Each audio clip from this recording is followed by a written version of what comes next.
jurusan yang bagian statistik ya, manusia langka nih, maksudnya nggak banyak orang Indonesia yang ambil. Dokter, misalkan di Newcastle ini, mereka melihat bagaimana kalau kita teliti pertanyaan X. Ya, selamat pagi, saudara. Hari ini saya kedatangan teman saya yang sangat luar biasa, Dr. Edwin Papahan ya. Jadi sebelum kita mulai diskusi buat hari ini, saya akan baca sedikit tuh siapa tuh Dr. Edwin Papahan ya. Dr. Edwin Papahan itu pekerjaan sekarang adalah sebagai senior lecturer in statistik ya. Jadi dia sekarang ini Dr. Edwin bekerja di Department of Mathematics, Physics, dan Engineering di Northumbria di University UK ya, United Kingdom di Inggris ya. Ya, jadi background beliau lulusan dari S1 dari IPB Bogor, kemudian S2 Master dari Padova Statistik, S3 dari akhir dari University of Perugia Statistik di Italia ya. Ya, Italia. Ya. Kemudian dari berbagai pengalaman kerjanya memang konsisten ya di bidang itu ya, senior bagian research ya, research di bagian medical statistik ya, baik di UK, di Newcastle, di East Anglia, ya. Kemudian ada research fellow di Europe ya, dan yang terakhir nih di Northumbria di University of Kingdom ya. Kemudian research interestnya juga ini menarik ya. Ini mungkin buat teman-teman mungkin yang nggak paham itu istilah statistik apa ya, tapi ini ternyata ada orang yang mendalami statistik yang di bagian mixed effect modeling and longitudinal data analysis ya. Nanti Dr. Edwin bisa jelaskan lebih detail ini bahasa-bahasa apa nih ya. Kemudian juga ada graphic modeling dan multivariate analysis dan life course model in aging ya, dan epidemiology and public health ya. Dan publikasi beliau ada banyak yang tentang itu, tentang model prediction ya. Satunya saya sebutkan ya, tentang prediction of dementia risk in low income and middle income countries ya. Ada juga yang statistic method untuk causal inference, causal analysis in life course research ya. Sama yang ada lagi yang penelitian tentang benzodiazepine hypnotic use in sleep disturbance ya. Ini tentang itu, tentang penggunaan obat tidur untuk obat pasien tidur ya pada lansia ya, atas 55 tahun. Oke. Ya. Dan yang terakhir ada selalu tentang recently secular trend in grip strength among older adults ya. Jadi baiknya penelitian tentang itu ya, tentang lansia ya. Ya, di sini saya banyak riset ya tentang lansia ya, tentang older people ya, older adults. Jadi 50 plus atau 60 plus usianya ya. Nah, oke. Mungkin Om Edwin bisa memperkenalkan diri saya. Mungkin saya panggil biar lebih akrab, saya panggil Om Edwin aja ya. Pak Edwin ya. Feel free Pak Peli, feel free. Iya, oke. Om Edwin mungkin bisa cerita sedikit apa? Ini kan jurusan yang bagian statistik ya. Manusia langka nih, maksudnya nggak banyak orang Indonesia yang ambil, apalagi ambil sekarang bekerja di Inggris ya. Mungkin bisa diceritakan apakah kurang lebih yang mungkin yang di luar daripada yang tadi saya jelaskan di bagian CV ya. Pekerjaan yang sekarang ini sehari-hari ngapain ya, Om Edwin?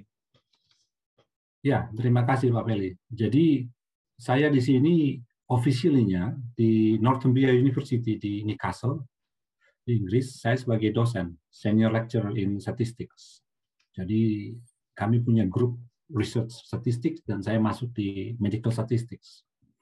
Jadi saya tidak hanya mengajar statistik itself pada mahasiswa mathematics, tapi juga saya research medical statistics. Maksud saya di sini research medical statistik adalah saya bersama teman-teman peneliti dari lintas department ataupun dari hospitals around UK ataupun around Newcastle biasanya, kami mengadakan riset bersama. Jadi disitulah bagi saya joyful being a statistician ya, working interdisciplinary. Jadi ketika kita akan riset sesuatu, ketika kita formulasikan riset pertanyaan penelitiannya apa, disitulah kita berkumpul. Jadi ada tim medical doctor berkumpul, kemudian tim dari psikologinya berkumpul, kemudian mereka akan minta harus ada orang statistik ini kumpul sama kita biar kita bisa merumuskan semua, memformulasikan seperti apa, kita jalankan risetnya seperti apa. Nah, seperti itu. Jadi ada dua tugas utama saya, teaching dan research. Teaching di statistics, research-nya, nah itulah bagian saya kesempatan bekerja sebagai peneliti. Juga selain teaching dan research, saya juga harus menulis ya. Ini kan salah satu bentuk produktivitas kita sebagai dosen. Sama juga ke Indonesia, kita harus publish papers. Nah itulah teaching research, ya research-nya bisa menulis ataupun grant application, preparation dan yang lain, ataupun penelitian juga. Begitu. Oke. Om Edwin mungkin bisa cerita ya satu research-nya. Mungkin ini kan nggak banyak orang awam tahu ya apa sih pekerjaan orang statistician. Apakah hanya menghitung di balik layar atau seperti apa ya? Mungkin aplikasinya yang sekarang bisa dipakai di dunia kedokteran ya? Ya, jadi saya mulai aja dari titik nol ya. Iya. Jadi anggaplah yang punya grand idea pertama adalah tim dokter. Tim dokter, misalkan di Newcastle ini, mereka melihat bagaimana kalau kita teliti pertanyaan X. Contohnya, apa sih pengaruh obat ini terhadap pasien ini? Apa sih pengaruh treatment ini terhadap pasien demensia atau pasien kanker? Berguna nggak treatment ini kita lakukan? Nah, setelah mereka menentukan pertanyaan penelitian seperti apa, mereka harus merumuskan gimana sih langkah-langkahnya, stepnya seperti apa. Disitulah kumpul semua tim besar. Salah satu kontribusi statistik awal pada titik itu adalah bisa tidak orang statistik merumuskan ini loh desain yang paling tepat. Oh, justru itu orang statistik berperan itu menentukan desain juga ya? Desain merancang ya? Ya, merancang. Apakah case control, atau cross-sectional, atau cohort, atau seperti apa, apakah randomized control trial. Jadi disitulah mereka akan minta bantuan statistician. Ketika kita sudah sepakat, ini loh yang cocok desainnya, barulah pertanyaan yang biasanya paling sukar, yang orang medik pasti akan bilang, kita inilah completely contributed from statistic, yaitu sample size and power. Oh, oke. Jadi orang statistik berperan bukan hanya waktu setelah dapat hasil, udah ambil data, kemudian dikasih ke orang statistician ini tolong dianalisis ya? Pengalaman saya itu langkah yang salah. Justru di awal ya, sebelum harusnya penelitian ya. Oh, menarik seharusnya ya. Betul, seharusnya dari awal. Jadi dari awal kita tahu semua the whole story ya seperti apa gitu. Jadi kembali tadi pada sample size and power, itulah tahap yang salah satu tahap yang rumit ya. Karena akan ada banyak skenario. Kami para statistician bisa menghasilkan ini loh sampel size yang kamu butuh jika lo pingin powernya sekian, tapi dengan berbagai skenario. Jadi disitulah ketika kita harus siapkan skenario, banyak skenario, paling tidak 2 atau 3 skenario dengan konsep seperti ini. Kalau dengan power 8, kalau kamu pingin power 0,8 atau 80%, sampel size yang kau butuhkan untuk melaksanakan riset ini dengan desain seperti ini, misalkan 200. Tapi dia bilang, waduh, kita susah 200 nih, kita hanya bisa punya 175.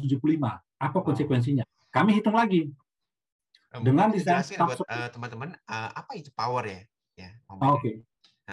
Power di sini artinya adalah seberapa besar robust kekuatannya ketika kita bisa melakukan penelitian ini. Prinsipnya begini. Kekuatan riset penelitian ini, powernya yang saya ingin capai adalah minimum 90%. Artinya, saya siap terima risiko, kehilangan atau risiko di luar kontrol saya nggak bisa kontrol 10%. Saya bisa kontrol semua kondisinya 90%, the whole research, seperti itu powernya. Tapi dalam bahasa statistik ya, saya coba sampaikan bahasa sederhana. Biasanya minimum average ya, secara rata-rata minimum untuk medical research itu sekitar 0,8. Tapi ada tapinya. Tapinya di sini. Lagi-lagi, statistician kita tidak kaku. 0,8 powernya atau 80% sampel size 200. Take it or leave it. Tidak. Kita akan kembali berdiskusi dengan tim medis, dan biasanya juga mereka akan punya tim statistik dari disiplin lain yang kurang lebih bagi saya sama aja. Mereka sebut health economics. Oh, oke. Health economics akan datang, mereka akan hitung visible tidak dengan 175 ini misalkan atau 200 sampel size. Oh, jadi Kenapa? Karena menghitung apakah cukup waktunya ya, sama budget bukan cukup penelitian waktu, ya? Pak Feli. Apakah dana yang mereka minta cukup? Karena lagi-lagi penelitian medis itu amat sangat mahal. Oh, Cost untuk rekrut satu pasien dan cost untuk meneliti seluruhnya dari satu pasien saja itu sangat-sangat costly. Sebagai jadi contoh real semua itu example ya. sudah dihitung ya, hitung detail termasuk Betul, anggaran detail budgetnya untuk betul. berapa dari Exactly. besaran setiap sampel mereka udah menghitung dalam Exactly. bentuk cost rupiah ya, bukan rupiah Betul. mungkin Ya, sesuai dengan sesuai currency ya sekitar currency ya. masing-masing ya. Jadi contohnya untuk biomarker ya, di sini satu biomarker itu sekitar 450 pound. Oh, Biomarker satu. Bayangkan satu. sekarang kalau 10 biomarker untuk satu orang, berarti kita harus budgeting 2.500 pound sterling per orang. Oh, mahal Bayangkan sekali ya. sekarang kalau kita punya 100 pasien, secara statistik kita maunya oke 80% kita butuh 200. Tapi secara ekonomi masuk akal tidak kita punya budget sekian yang dianggarin. Biasanya kan kalau ada grant mereka akan bilang maksimum budget yang kamu minta 1 juta pound, di atas itu enggak. Jadi ada banyak sekali faktor yang harus kita hitung. Tapi lagi-lagi ya in the end kita memang menemukan mencari solusi mana yang titik paling optimum. Nah itu dari tadi makanya saya bilang statistician di sini kerjanya dia menghitung selain tadi di awal desainnya seperti apa, dia menghitung berbagai skenario. Disitulah baru kita berdiskusi mana yang paling optimum buat kita sesuai dengan kondisi kantong, sesuai dengan human resource kita dan waktu. Jadi ada banyak faktor situ yang kita lihat. Setelah itu baru tahap ya katakanlah sudah kita apply grant kita dan dapat, barulah tahap eksekusi. Apakah selesai tugas statistik itu? Enggak. Kita harus kontrol juga. Statistik harus datang. Kita kontrol pengambilan datanya bagaimana. Lagi-lagi begini, ini sedikit cerita. Pada saat kita menghitung sampel size yang kita butuhkan, misalkan 200, kita sudah harus menghitung juga kemungkinan berapa sih jumlah pasien yang kira-kira nanti akan keluar. Drop out atau attrition. Drop out ya, oke. Ya, jadi kita sudah harus antisipasi seperti berapa kira-kira potensi yang hilang. Nah, disinilah tugas statistician dia mengawasi semua supaya perhitungan dari awal itu bisa kita jaga sampel size-nya tetap. Kalaupun toh berubah, tidak jauh berubahnya. Jadi sudah melakukan perhitungan estimasi ya? Sudah. Estimasi sampel size-nya ya, artinya kekonsistenan data yang bisa kita kumpulkan. Itu pun lagi-lagi data kita kumpulkan tidak sembarangan. Codingnya semua harus jelas, data manajemennya jelas. Jadi pada saat kita menulis grant applications, itu biasanya pemberi dana sudah minta. Kami minta data manajemen plan-nya seperti apa. Oh, sudah. Jadi, itu sudah termasuk hal yang berarti sangat detail sekali ya SOP yang sangat detail. Ya. Mencegah itu supaya orang tidak salah coding, salah input, termasuk salah memasukkan data pasien atau apa ya. Jadi harus menjaga kerahasiaan pasien. Itu wajib hukumnya.